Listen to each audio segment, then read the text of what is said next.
16.47 right, मतलब 16.5% ऐसे बच्चे थे जिन्होंने इस ब्रांच को ज्यादा ऑप्ट करने की कोशिश की है। राइट, डिफेंस कॉरिडोर्स क्या है देखिए, आप बढ़ाए गए हैं अभी। राइट, इनके प्रति जो इंफ्रास्ट्रक्चर है उसमें भी, बजट में भी अगर आप देखें तो इंफ्रास्ट्रक्चर काफी ज्यादा इंफ्रास्ट्रक्चर पे फोकस किया जा रहा है। मैन्युफैक्चरिंग इंडस्ट्रीज में देखें तो अभी बहुत सारी चीजें हम लोग यहाँ पे खुद ही डेवलप करने लगे, बहुत सारी असेंबली का पार्ट होने लग गया है। एक बैच स्टार्ट किया है पराक्रम गेट 2027 बैच, जो कि एरोस्पेस के लिए।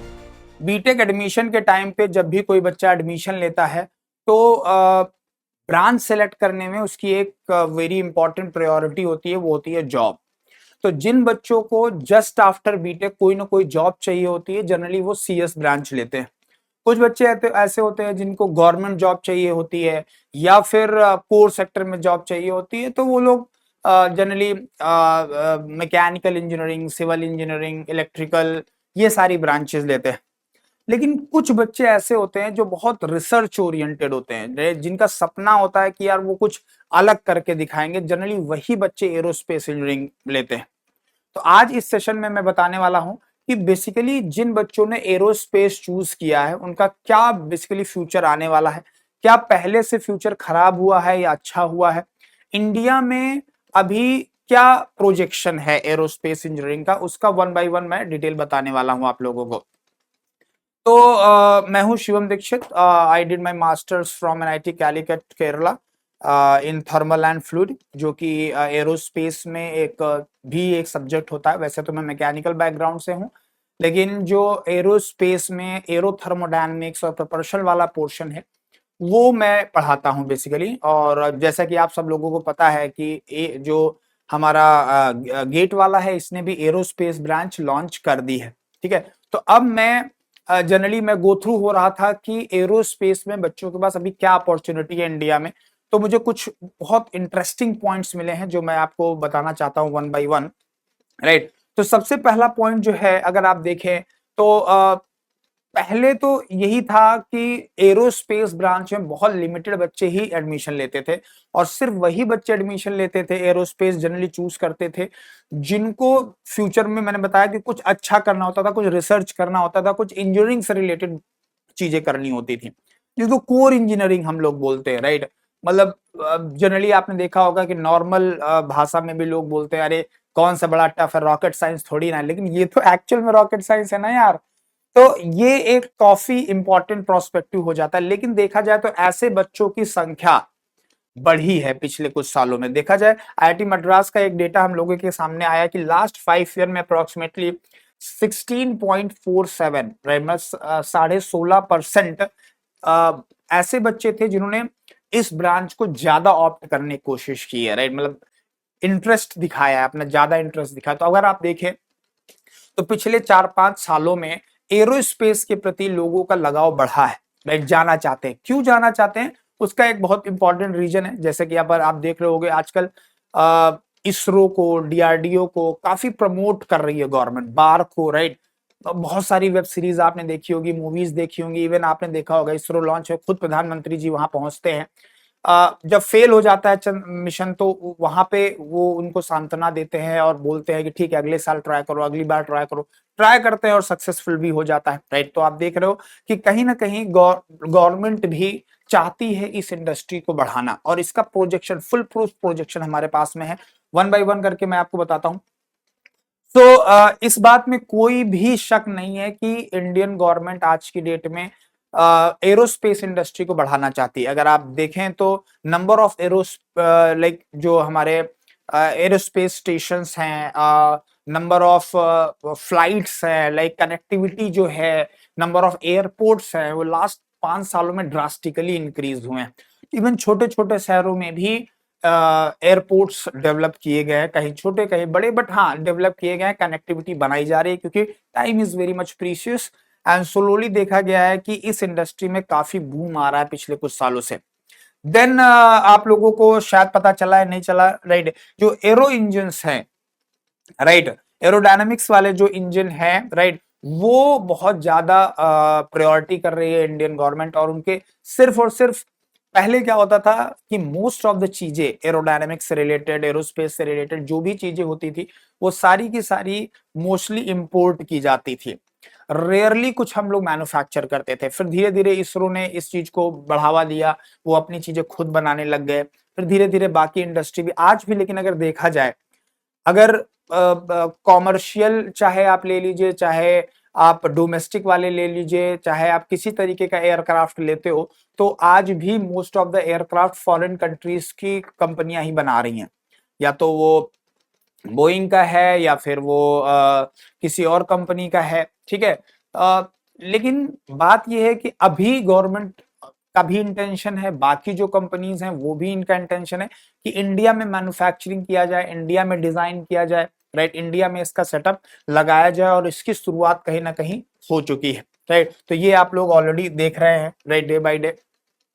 अब इसके साथ साथ में, अच्छा, इस सब चीज को करने का मेन रीजन क्या है? मेन रीजन सिर्फ फ्लाइट्स नहीं है, राइट, मेन रीजन सिर्फ वो नहीं है। मेन रीजन ये है कि हमारे डिफेंस सिस्टम को हम लोग बहुत स्ट्रांग बनाना चाहते हैं। जैसे डिफेंस कॉरिडोर्स क्या है, देखिए, आप बढ़ाए गए हैं अभी, राइट।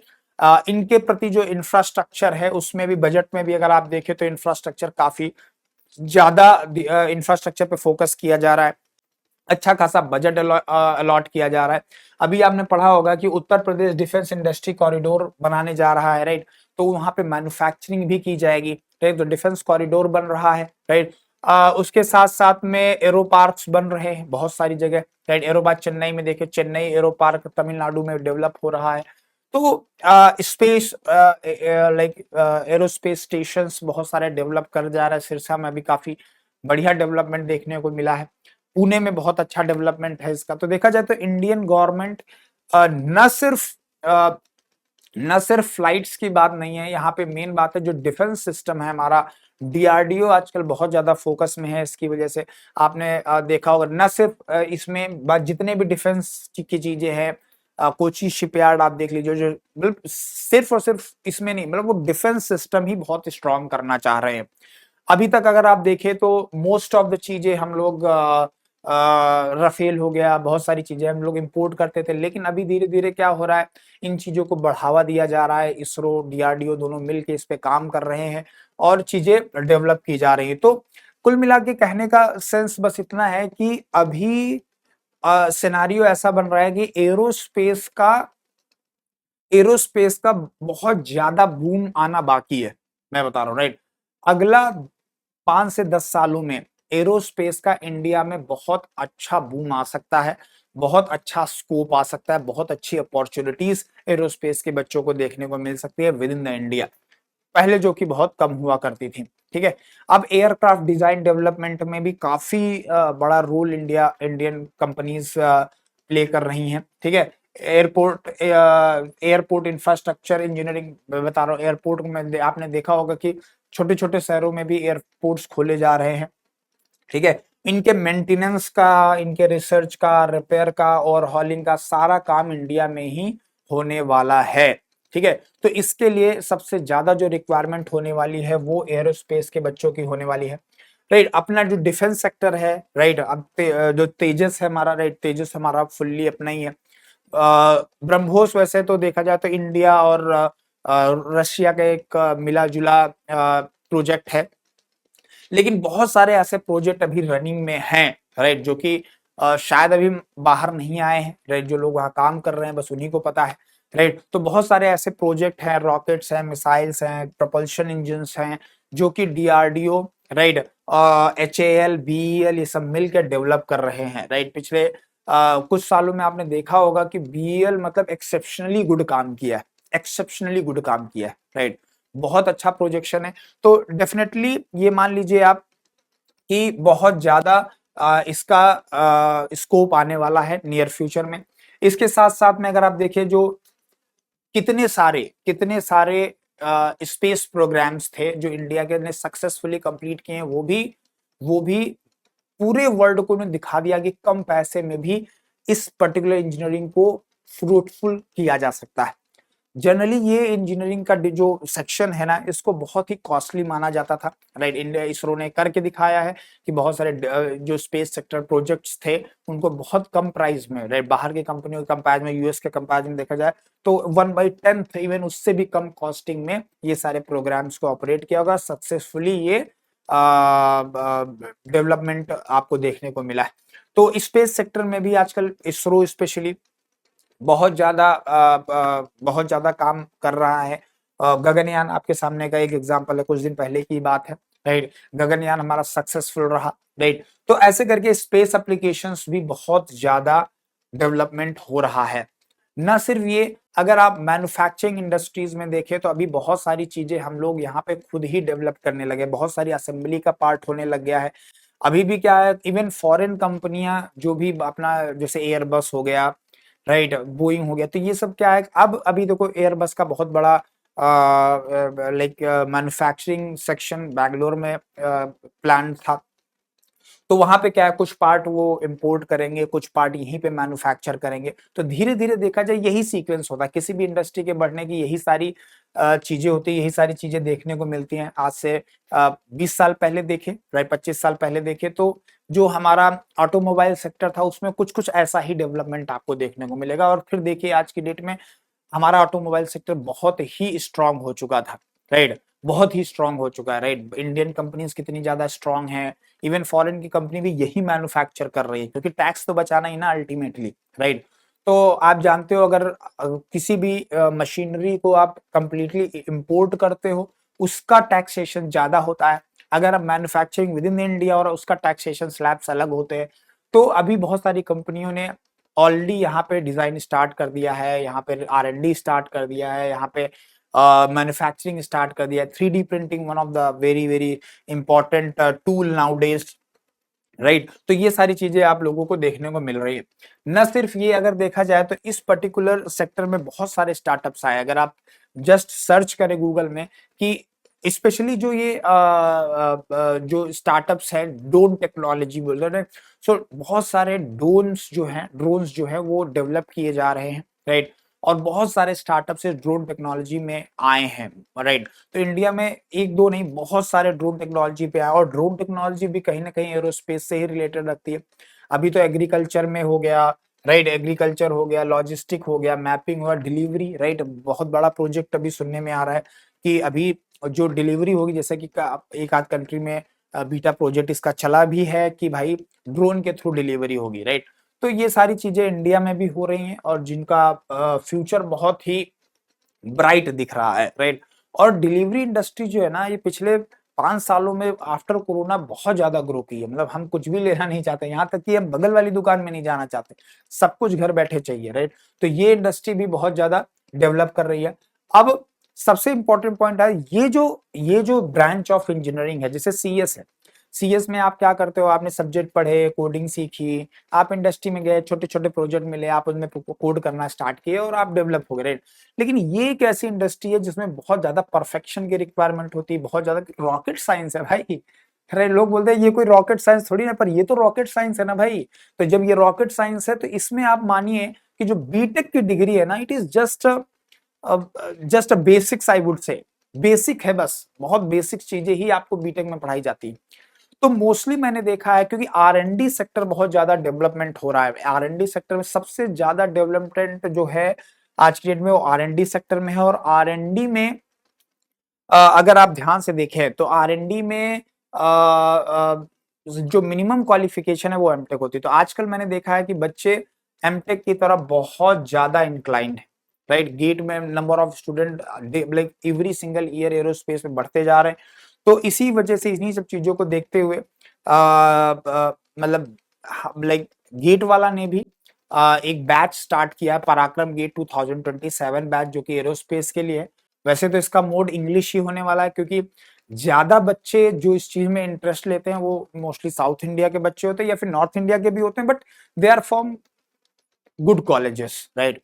क्योंकि एरोस्पेस इंजीनियरिंग नॉर्मल कॉलेजेस में नहीं होती है, आपको भी पता है, राइट। अच्छे कॉलेजों में ही क्योंकि इसकी लैब वैब बहुत महंगी होती है, तो एरोस्पेस अच्छे कॉलेजों में होती है, वहां के बच्चे थोड़ा अच्छे ही होते हैं, राइट, जेई वगैरह के थ्रू जाते हैं तो उनकी इंग्लिश वगैरह भी ठीक होती है, इसलिए हम लोगों ने ये बैच इंग्लिश में ही रखा है। राइट, इंग्लिश में ही आपको एक्सप्लेनेशन दिया जाएगा। हाँ ठीक है, faculty, most of the faculties जो गेट वाला में है वो they are comfortable with Hindi also. Right, तो अगर आपको कोई डाउट होता है, कुछ भी होता है, आप हिंदी में पूछते हो, या फिर कई बार मैं खुद ही क्या करता हूँ कि चीजें जो होती हैं एक बार इंग्लिश में बोला फिर एक बार हिंदी में रिपीट कर दिया, ऐसा होता है। राइट, ताकि बच्चों को बेटर अंडरस्टैंडिंग आए।